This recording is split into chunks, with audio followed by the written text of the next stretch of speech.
Buenos días. Bueno, pues continuemos con este campo, la política, que es la historia de la gran frustración de la humanidad, la casi imposibilidad, digo, de vivir juntos y que se da el nombre genérico de política al gobierno de los hombres. Y se ha ensayado absolutamente todo lo que se puede ensayar y los resultados son siempre francamente desilusionantes. Es evidente que las sociedades han avanzado mucho, es evidente que se han reconocido derechos formales a la humanidad en muchos países, pero sigue siendo igual de desilusionante, sobre todo por la calidad de los hombres que terminan ostentando el poder, que siempre parece que elegimos lo peor. Y decía Omar Khayyam, esto de las grandes utopías de la humanidad, que el poder debería estar siempre en manos de los justos, de los benevolentes, de los que aman a su sociedad y a la humanidad, los que tengan como guía principal de su actividad el desarrollo benéfico y solidario de su sociedad, los que piensen en el bien ajeno mucho antes que en el propio y el de sus cercanos, los que busquen la concordia y la unidad y no la confrontación social, los que sean capaces de legislar para el bienestar de todos y no de los grupos ni de los poderes fácticos, los que no prometan lo que no se pueda cumplir, ni mientan, ni halaguen, ni engañen a sus ciudadanos. Es un pensamiento tan hermoso. Si fuese cierto, si pudiera algún día llegar a ser cierto. Y coincide más o menos con Platón cuando dice, comillas, si existiese una ciudad llena de hombres virtuosos, pelearían por no gobernar como hoy pelean por gobernar. Porque ¿cuál es la realidad? Pues la realidad es que los que alcanzan el poder siempre son los ambiciosos, los duros de corazón, los mentirosos, los despiadados, los capaces de traicionar a todos empezando por sus amigos y partidarios, los corruptos de alma e intención, los que odian la virtud y la excelencia, los capaces de mentir sin tasa ni medida, los faltos de principios y moralidad, los demagogos capaces de prometer todo y no cumplir nada ni responsabilizarse jamás de nada, ya que desde el principio saben que no podrán cumplir lo prometido. Los crueles y despóticos, los asesinos, los que son incapaces de matar a sus hermanos. Tal es la realidad en las sociedades humanas desde el principio de los tiempos y hoy manifiestamente en nuestras modernas sociedades. Comillas. Cuando el populacho intenta razonar, podemos dar todo por perdido. Voltaire, atribuido. Véanse los populismos nacionalistas. Y ponte a llorar. Mira los populismos nacionalistas, estos nacionalistas de campanario, y ponte a llorar. En definitiva, lo que definieron los clásicos Solón como democracia, el gobierno de los ricos, de los propietarios, de los ambiciosos y de los milites, tal vez en un juicio un poco más tolerante, el gobierno de aquellos que tienen algo que perder, ya que el gobierno de los que nada tienen que perder puede ser muy peligroso, ya que creen equivocadamente que no pueden estar peor, y sí que se puede, a infinito, con los populismos demagógicos. Cualquier situación, comillas, cualquier situación, por mala que sea, siempre es susceptible de empeorar, de la ley de Murphy. Y más si cabe en los regímenes totalitarios, sean ideológicos o religiosos. Comillas. En toda época de la historia, el más vil de la especie humana se encuentra entre los demagogos. Macaulay. ¿Lo pensáis? ¿Lo pensáis que lo más vil de la especie humana está entre los demagogos? Pues si pensáis esto, si este pensamiento os parece correcto, como a mí me parece, mirad vuestra sociedad. Porque estáis gobernados por los más viles de la raza humana. Porque estamos gobernados por los más viles de la raza humana. Y da lo mismo que esa demagogia sea religiosa o ideológica, económica o del tipo que sea. Y en esos tiempos también en las locuras democráticas, tanto las reales como las muchas disfrazadas como tales, ya que, comillas, desde Tocqueville, los occidentales sabemos que la democracia sin más, el gobierno de la mayoría, tiende a ser una forma de despotismo tan mala como la peor. Los votos no garantizan las libertades ni los derechos básicos y no pocas veces estos se eliminan en su nombre. ¿Os suena? ¿Os suena la estafa que nos están haciendo con las democracias? que nos van restando libertades y libertades y libertades porque votan. Y Balzac apostilló: el gran problema de la democracia es que los votos se cuentan pero no se pesan. Esta para mí es una frase recurrente, siempre vuelvo a lo mismo. Una de las pocas soluciones que tenemos de una mejora democrática es que empecemos a contarlos, a pesar los votos. Que empecemos a pesar los votos. Las democracias están fracasando en todo el mundo. Hay que pesar los votos. Y por supuesto, hay que impedir que los demagogos, los imbéciles, los locos, puedan acceder al mundo de la política. Tenemos que poner barreras, hay que poner una puerta de entrada con determinados requisitos, porque si no, estamos condenados al desastre.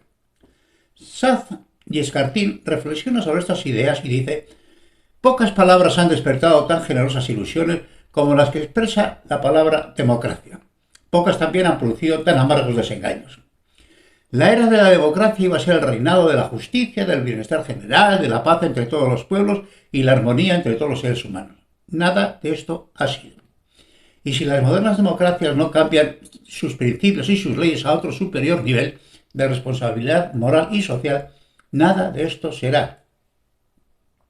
Esto es un pensamiento del siglo XIX, de un español muy inteligente.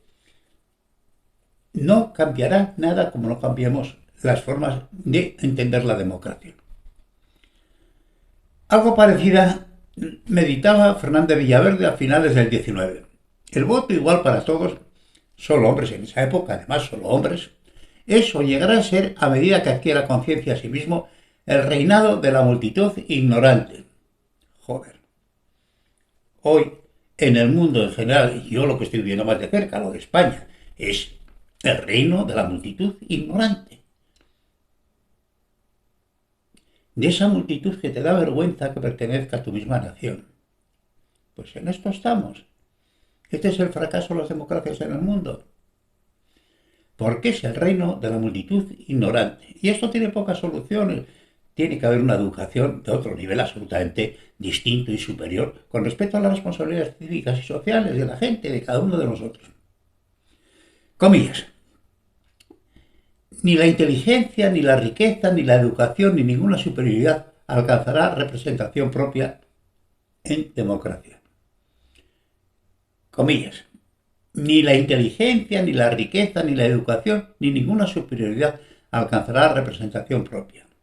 La representación la tendrán en mayor medida los ignorantes, los máticos y los mentirosos y los golfos. Y debemos recordar el pensamiento de Stuart Mill.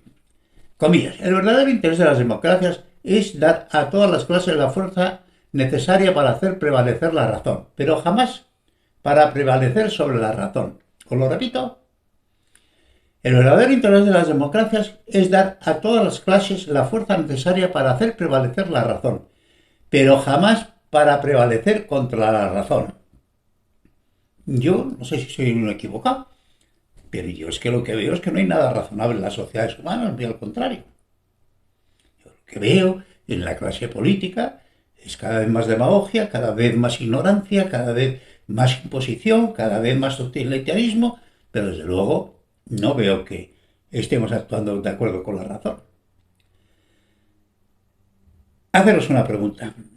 ¿Podemos percibir este pensamiento como cierto a las modernas democracias? ¿Que la acción pública y la acción social va acorde con la razón? Más cierto parece ser que en los movimientos sociales actúa prioritariamente el interés, la ofuscación y la pasión, y no la razón, y menos la moral. Un irónico y controvertido observador, Budowski, objetivó así la calidad del gobierno actual de los hombres. La diferencia, comillas, la diferencia entre una democracia y una dictadura consiste en que en la democracia puedes votar antes de obedecer las órdenes. La diferencia entre una dictadura y una democracia es que la democracia vas a obedecer igual que la dictadura, pero vas a poder votar antes. Dentro de la playa de hombres importantes en el siglo de las luces, un contradictorio e influyente personaje fue el suizo francófono Rousseau, filósofo, músico, naturalista y escritor, exhibicionista notorio, masoquista declarado, del que sus contemporáneos, amigos y enemigos, como Hume, así opinaron de él, un monstruo que se veía como el único ser importante del universo. Diderot, padre de la enciclopedia, lo definió como un falaz vanidoso como Satán, hipócrita y lleno de malevolencia. Y Berlín dijo, comillas, fue uno de los más siniestros y más formidables enemigos de la libertad en toda la historia del pensamiento moderno. Comillas, como base intelectual de todas las dictaduras al defender la supeditación completa del individuo a la sociedad y como autor del contrato social que tanto ha influido en la conformación de las sociedades modernas para bien y para mal. El sufragio universal, un hombre, un voto, propuesto por Rousseau, entre otros muchos idealistas partícipes de la Revolución Francesa, idea al final vencedora, fue la gran polémica entre los pensadores más avisados de la época y todas las democracias. Hoy las más avanzadas fueron tremendamente reacias en asumirlo, todas con condiciones previas. El voto censitario, listado fiscal, domicilio, niveles educativos, edades distintas para electores y elegidos y otras muchas barreras y, por supuesto, sin contar con la población femenina que tuvo que esperar al siglo XX detrás de esta importantísima conquista e incluso en las sociedades más adelantadas no se instaló plenamente hasta mediados del XX. Estamos hablando de las democracias. Por supuesto, de los países islámicos, ese tipo de cosas, ya te puedes olvidar, ¿no? La importancia de la mujer. Para Stuart Mill, no pueden intervenir como lectores en el desenvolvimiento de los negocios públicos aquellos que no posean instrucción suficiente para darse cuenta de las necesidades del país. No deben serlo aquellos que no sepan leer y escribir, los que no tengan opciones de cálculo para resolver una regla de 3 al menos, nociones de geografía e historia y un largo listado de condiciones previas al voto. Y afirma además, comillas, al sufragio universal debe preceder la instrucción universal. Joder. Resumo una frase, lo que vengo repitiendo desde el principio de este libro, educación, educación, educación. Idea bella y cierta, pero que debía ser obligatoria, o en su caso, que el valor de un voto estuviese ligado al nivel de instrucción, y terminó proponiendo algo así como que todo el mundo un voto, comillas, todo el mundo un voto, pero no todo el mundo un solo voto. Hay que pesar el voto, vuelvo a decirlo. Queipo de Llano cita a Tocqueville al afirmar que el tirano de los presentes tiempos es la democracia, ya que espiritualiza la violencia del número frente al mérito y considera tan nociva la fuerza como el número y se apoya en el criterio de Campañol para afirmar, comillas, puestos los medios de elección en manos de las masas falta de instrucción suficiente, sus predilectos para representarlas rara vez serán hombres de cultivado entendimiento y casi siempre los efectos abrumadores del número habrán de ser la consagración de la ignorancia y el encumbramiento de la parte más baja y quizás más corruptible de la sociedad. Al 100%. ¿De acuerdo? Al 100%. Eso es lo que estamos viendo. Es decir, la violencia del número, las sociedades del número ignorante, lo que hace es aflorar la mierda a las capas superiores. Lo que hace es hacer flotar las mierdas hasta las capas superiores de la sociedad. Y Unamuno apostilló, comillas, una cosa compleja no se puede votar. Un pueblo nunca se entera suficientemente de eso. Se habla de la voluntad popular, pero un pueblo no tiene voluntad en estas cosas tan complejas. La voluntad es de unos cuantos que dirigen o tratan de dirigirle. La mayor parte de las veces el pueblo ni se entera de lo que ha votado. Una de las dos cabezas más importantes del siglo XX español. Por supuesto, le han hecho el caso que le han hecho. Pero siempre termina pagando, no sabe lo que vota, pero lo que sí es verdad es que siempre termina pagando sus consecuencias y parece que nunca aprende a votar sobre el mérito acreditado y no sobre la palabrería. Witold Gombrowicz dice, comillas, ese día en que la voz de un alfabeto cuenta lo mismo que la voz de un profesor, la voz de un idiota lo mismo que la de un potentado, la voz de un canalla lo mismo que de un hombre honrado. Es para mí el más loco de todos los días. No comprendo cómo este acto fantástico puede terminar para varios años sucesivos algo tan importante en la práctica como es el gobierno de un país. ¿En qué burda patraña se basa el poder? En esta burda patraña se basa el poder. ¿Cómo puede ser que ese cuento fantástico acompañado de 5 adjetivos, universal, libre, secreto, igualitario, directo, puede constituir la base de la existencia social? Os vuelvo a decir que tenemos que volver a repensar por completo el sistema democrático. Es un fracaso, está siendo un fracaso por todos estos motivos ya aducidos en el siglo XIX, muchos de ellos. Arias Maldonado glosa brillantemente el pensamiento de Brennan, comillas, el filósofo político norteamericano, que es quien ha llevado más lejos en nuestros días la defensa de alguna forma de epistocracia. A su juicio, existe algo así como el derecho a un electorado competente que se deriva de un derecho de tintes más libertarios que liberales, el que tiene un ciudadano a no vivir bajo un poder que no sea ejercido de forma competente por personas competentes. Ahí es nada. Para Breman, el sufragio universal vulnera este derecho, y para mí.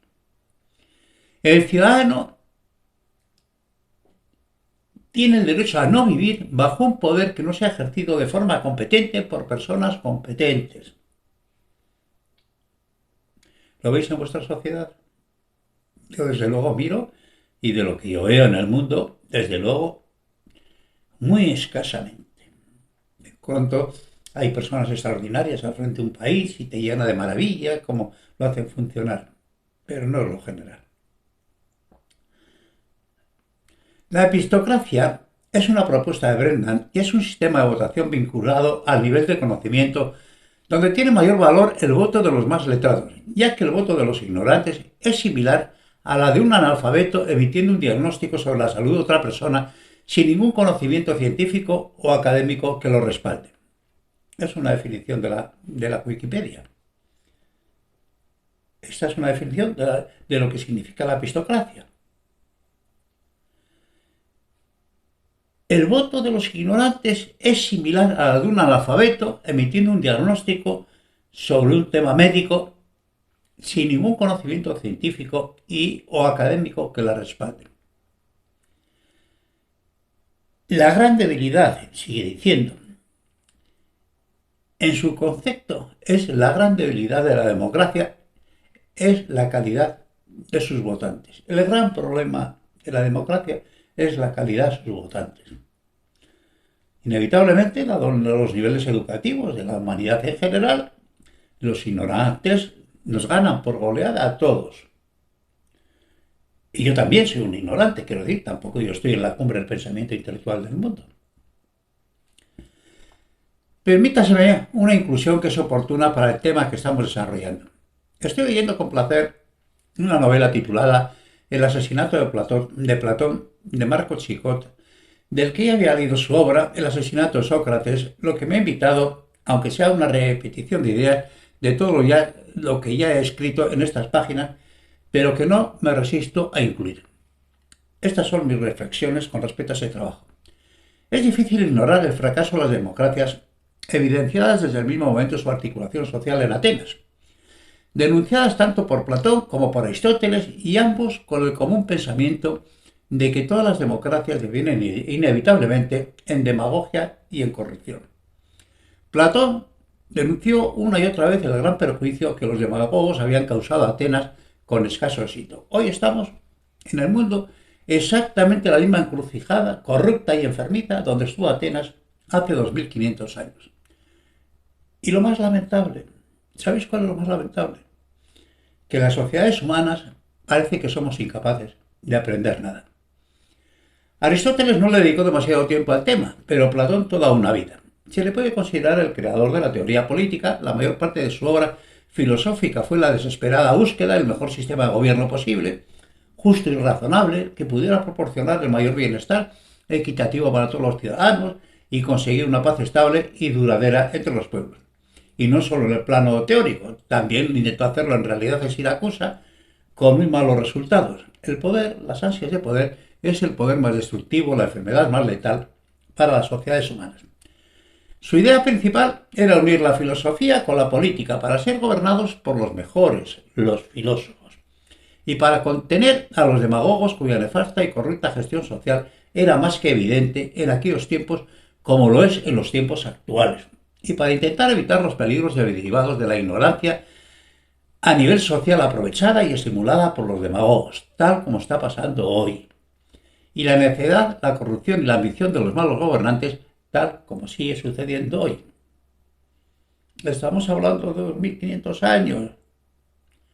Y las soluciones exactamente las mismas. O subir al ciudadano mediante la educación o encontrar un sistema que permita pesar, comillas, con diferentes valores el peso del voto ciudadano en función de su nivel educativo o no permitir el acceso a la función pública a nadie sin la suficiente preparación cultural y moral.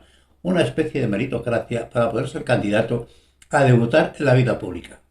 Cierra aquí esta reflexión tangencial sobre la obra de Chicot. Visto el desarrollo de las modernas democracias, lo dejo aquí. Me parece que con esta reflexión sobre la política en Atenas está bien para cerrar este capítulo. Un saludo y un fuerte abrazo.